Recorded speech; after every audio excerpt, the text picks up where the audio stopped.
இது போராட்டம், மண்ணுக்கான போராட்டம், ஆர்ப்பாட்டம் இது ஆர்ப்பாட்டம், ஆர்ப்பாட்டம் இது ஆர்ப்பாட்டம், மண்ணுக்கான ஆர்ப்பாட்டம்,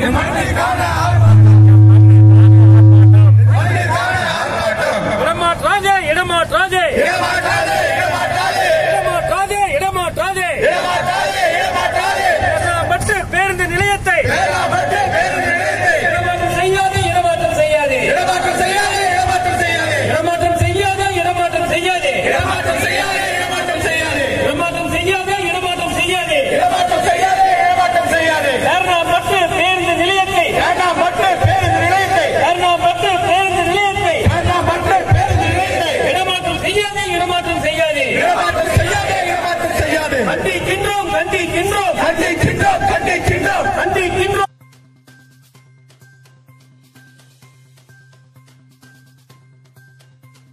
கொண்டு போய் செய்வீங்களா? இதே வாணியம்பாடியில இதற்கு ஒரு முன்னுதாரணம் இருக்கிறது. நம்முடைய மேடம் அவங்களுக்கு கூட தெரியும், ஒரு அரசு திட்டத்தை கொண்டு வந்தால் அதற்கு முன்னுதாரணம் இருக்கிறதா, அதிலே பயன் ஏற்பட்டதா அல்லது பயன் ஏற்படவில்லை என்று ஆராய்ச்சி செய்வார்கள். இதே மாதிரி தான் மக்களுடைய ஏகோபித்த கோரிக்கைக்கு முரணாக வாணியம்பாடியிலே கூடுதல் பேருந்து நிலையம் என்ற பெயரிலே ஒரு பேருந்து நிலையத்தை அமைத்தார்கள். சுமார் 3 கோடி ரூபாய் மக்கள் வரிப்பணத்தை அதற்காக செலவழித்தார்கள். ஆனால் மக்கள் அந்த பேருந்து நிலையம் ஏற்படும் போதே கடுமையாக எதிர்த்தார்கள். அது மட்டுமல்லாமல் பல்வேறு சிறு சிறு கோரிக்கைகள் இந்த நகர மக்களுக்கு தொடர்ந்து இருந்து கொண்டே வந்தது. அந்த கோரிக்கைகளை நிறைவேற்றுகிறதற்கு எந்த அக்கறையும் காட்டாமல் தன்னலம் காரணமாக இந்த பேருந்து நிலையத்தை இடமாற்றம் செய்வதில் மட்டுமே கண்ணும் கருத்துமாக இருக்கின்ற அதிமுக நிர்வாகிகளை பார்க்கும் பொழுது, பழனிசாமி அவர்களே, நான் ஒன்றை கூற ஆசைப்படுகின்றேன். ஒரு பானை சோற்றுக்கு ஒரு சோறு பதம் என்பார்கள். நீங்களும் அப்படித்தானா? ஏனென்றால் உங்களுடைய கீழ் லெவல் நிர்வாகி அவர்கள் மக்களுடைய விருப்பத்தை காதில் போட்டுக் கொள்ளாமல் தன்னுடைய தன்னலத்தை மட்டுமே கருதி செயல்படுகின்ற நிலையை பார்க்கும் பொழுது அவர் உங்களைத்தான் பிரதிபலிக்கிறார், அவர் உங்களைத்தான் பிரதிபலிக்கிறார் என்று எனக்கு தோன்றுகிறது. ஆகையினால் நீங்கள் அப்படி இல்லை என்றால், அல்லது உங்களுடைய அமைச்சர் குழு, அமைச்சர் அவை இப்படிப்பட்டவர்கள் இல்லை என்றால் உடனடியாக இந்த கோரிக்கைக்கு செவிசாய்த்து உங்களுடைய நகராட்சி கமிஷனரை அனுப்பி அங்கே நடப்பது என்ன, மக்கள் விருப்பம் என்ன, ஏன் அதிமுக நிர்வாகி தலைமைக்கு கட்டுப்படாமல் இப்படி தருதலை போல் செயல்பட்டுக் கொண்டிருக்கிறார் என்பதையாவது நீங்கள் விசாரிக்க வேண்டாமா? இன்னொன்றும் நான் கேட்க ஆசைப்படுகின்றேன். நடந்து கொண்டிருப்பது மக்களால் தேர்ந்தெடுத்த சட்டங்களின் விதிகளுக்கு உட்பட்ட அரசாங்கமா அல்லது உங்களுடைய தனிப்பட்ட அதிமுக கட்சியினுடைய ஆதிக்கமா? ஏனெனில் வீரமணி என்பவர் ஜோலார்பேட்டை தொகுதியினுடைய எம்எல்ஏ. அவருக்கு அங்கே குடியாத்தம் தொகுதியில் உள்ள நேர்னாமட்டு நகரத்திலே என்ன வேலை? அவர் அமைச்சராக இருக்கலாம், ஆனால் அவர் அமைச்சர் எந்த பத்திரப்பதிவுத்துறைக்கு தான் அமைச்சரே தவிர நகராட்சியினுடைய அமைச்சர் கிடையாது. அவர் எப்படி உத்தரவிடலாம் பேருந்து நிலையத்தை அங்கே மாற்ற வேண்டும் என்று? அவருக்கு என்ன அதிகாரம் இருக்கிறது? மாவட்ட அமைச்சர் என்றால் அப்படி ஒரு பொறுப்பு சட்டத்திலே வழங்கப்பட்டிருக்கிறதா என்பதை நான் தயவுகூர்ந்து விளக்க கேட்டுக்கொள்கின்றேன்.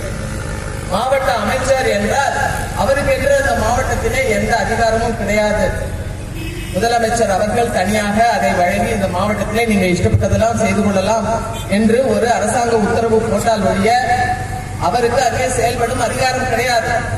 ஆகையால் தனக்கு தரப்பட்ட துறையை மீறி, தன்னுடைய சட்டமன்ற தொகுதியை மீறி மற்ற தொகுதியிலே தலையிட்டு கட்சியின் பெயரையும் கெடுத்து மக்களுடைய நம்பிக்கையும் பாழாக்கிக் கொண்டு வரும் அவர் மீது உடனடியாக நீங்கள் நடவடிக்கை எடுக்க வேண்டும் என்று இங்கே நாங்கள் இந்த மீட்புக்குழு சார்பாக கேட்டுக்கொள்கிறோம். அரசாங்கம் எப்படி இனி சிந்திக்க வேண்டும். அரசாங்கத்தினுடைய பார்வைக்கு இதை எடுத்து சொல்கிறோம். நாங்கள் கள்ளச்சாராயம் மிகுந்த பகுதி, வழிப்பறி நடக்கின்ற இடம், முழுக்க முழுக்க அந்த பேரு நிலையத்துக்கு குரல் கொடுத்துக் கொண்டிருக்கிற மீதெல்லாம் 10-15 வழக்குகள் இருக்கின்றது. குறிப்பாக சுற்றிலும் வியாபாரம் கள்ளச்சாராயம் தான். குறிப்பாக பங்களாமேடு ஒரு ஸ்டாப்பிங் இருக்கு, பஸ் ஸ்டாண்ட் கொண்டு வராங்க, அந்த இடத்துல பங்களாமேடு குடியேற்றம் போற பேருந்து எதுவுமே அங்க நிக்கிறது இல்லைங்க. காரணம் குடிச்சிட்டு சாராயம் குடிச்சிட்டு பஸ் ஏறாங்க. பஸ் நிக்கிறீங்களா? பேராமட்டாங்க தெரியும், பஸ்ஸே நிக்கிறது அந்த ஸ்டாப்பிங்ல. என்னன்னா சாராயம் குடித்து விட்டு ஏறுகிறாங்க, சாராயம் பார்சல் பண்ணிட்டு ஏறிட்டு போறோம். அதனால பஸ்ஸே நிக்கிறது அந்த இடத்துல. அந்த இடத்துல எந்த முகாந்திரத்துக்காக பேருந்து நிலையம்? யாருக்கு பேருந்து நிலையம்? நீங்கள் கையிட்டு பெற்றுக் கொண்டீர்கள், நிலப்புறத்திடம் கையிட்டுக் கொண்டீர்கள் என்று பேருந்து நிலையமா? மக்களுக்காக பேருந்து நிலையம் இல்லையா? இதற்கு முன்னதாக பேசிய சகோதரி சொன்னார்கள், சட்டமன்ற உறுப்பினர்கள் எல்லோரும் வந்து குரல் கொடுத்து விட்டு போனார்கள் பேருந்து நிலையத்துக்கு. ஆனா எங்கள் சட்டமன்ற உறுப்பினர் ஸ்ரீ ஜெயந்தி பத்மநாபன் அவர்கள் குரல் கொடுத்தது மட்டுமல்லாமல் கலெக்டர் அவர்களை நேரில் கொண்டு வந்து இப்பொழுது இருக்கிற பேருந்து நிலையத்தை பார்வையிட்டார்கள். காவல் நிலையத்தை மாற்றி கோட்டை ஸ்டைல் போடுங்க, பஸ் ஸ்டாண்டுக்கு இடம் கொடுங்க, ஜனங்க கஷ்ட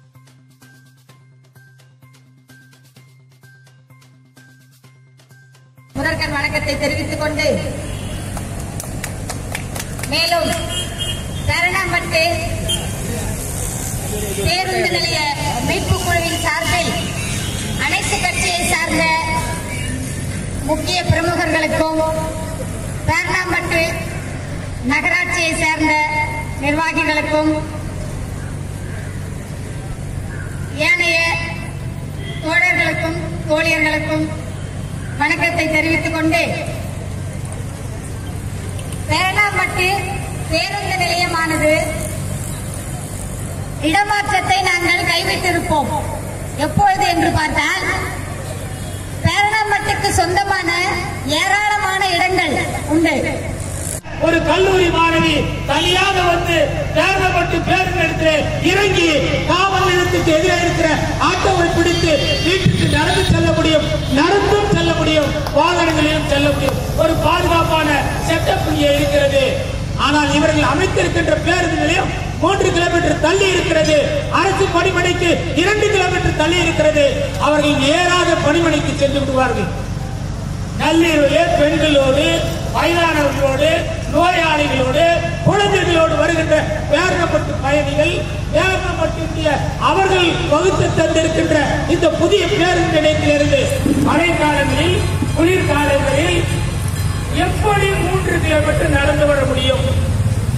சென்னையில இருந்து நான் பேரணாம்பட்டுக்கு 100 ரூபாய் கொடுத்து பயணிக்க முடியும் என்றால், பேரணாம்பட்டு அவர்கள் வகுத்த புதிய பேருந்து நிலையத்திலிருந்து நகர பகுதிக்கு இரவு நேரங்களிலே 200 ரூபாய் கொடுத்தால்தான் ஆட்டோக்காரர் வருவான் என்றால், 100 ரூபாய் 7 மணி நேரம் பயணிக்கக்கூடிய தொழிலுக்கு 100 ரூபாய் செலுத்த வேண்டிய பயணிகள் இரவு நேரங்களிலே பாதுகாப்பு கருதி தங்கள் பெண்களையும் தங்களை நம்பி வந்திருக்கின்ற குழந்தைகளையும் பாதுகாப்பாக கொண்டு செல்ல வேண்டும் என்றால் 200 ரூபாய் கொடுக்க வேண்டிய கட்டாயம் மந்திரி வீரமணியாலும் அவருடைய உறவினரான நிலப்புரோக்கராலும் அவருக்கு துணை போகின்ற மாவட்ட ஆட்சித்தலைவர். ஒரு மாவட்ட ஆட்சித்தலைவர் என்பது அந்த மாவட்டத்திற்கு தந்தையை போன்றவர், அனைவருக்கும் பொதுவாக இயங்கக்கூடியவராக இருக்க வேண்டும். அதனுடைய நலனிலே அக்கறையுடையவராக இருக்க வேண்டும். இதில் கருத்துரு கேட்க வேண்டும். மக்களுக்கு பாதிப்பு என்ன? மக்களுக்கு